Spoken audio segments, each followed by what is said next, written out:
Сәлеметсіздер ме, құрметті жерлестерім? Мен Эдуард Черникелмін. Қазақстанда Семей облысы Үржар ауылында дүниеге келдім. Онда 20 жыл тұрдым. 40 жыл болды Қазақстаннан кеткеніме. Қазір Германияда тұрамын. Бірақ туған жерім Қазақстанның Үржарым ешқашан ұмытпаймын. Ол менен жүрегімде қалды. Жүзімден мен неміспін, жүрегімде мен әлі қазақпын. Ата-аналарым қиын соғыс жолдарда көрсеткен көмегі үшін қазақтарға дән риза болды. Мен әке туралы әдеме қазақша инде айтқым келеді. Оны менің бала кезімнен есіме сақтадым. Рұқсат па? Көп рахмет.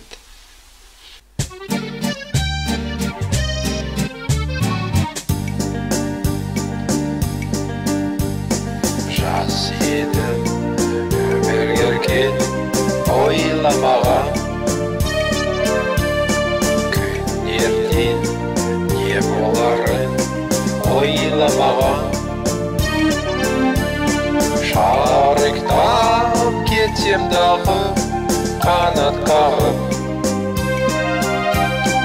өзіңдей қамқор әке қайда маған.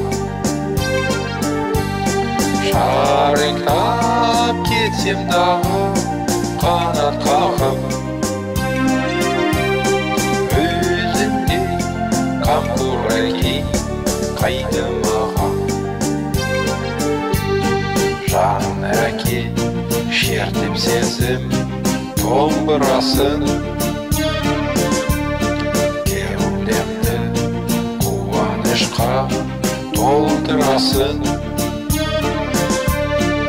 Арманын асқарына құлаш ұрсам, алдыңда асқар тау сен тұрасың. Арманын асқарына құлаш ұрсам, алдыңда асқар тау сен тұрасың.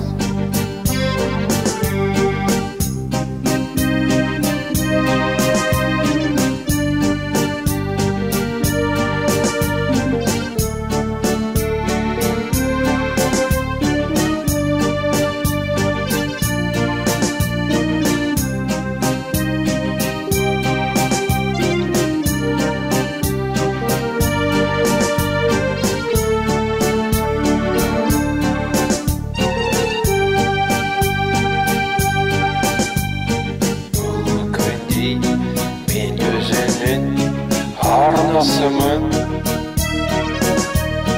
кім болдыр болса соның жолдасымын. Қуан сен, қуана бер Акетайым, мен сені өмірінің жалғасымын. Қуан сен, қуана бер Акетайым, мен сені өмірімнің жалғасымын. Қуан сен, қуана бер Акетайым,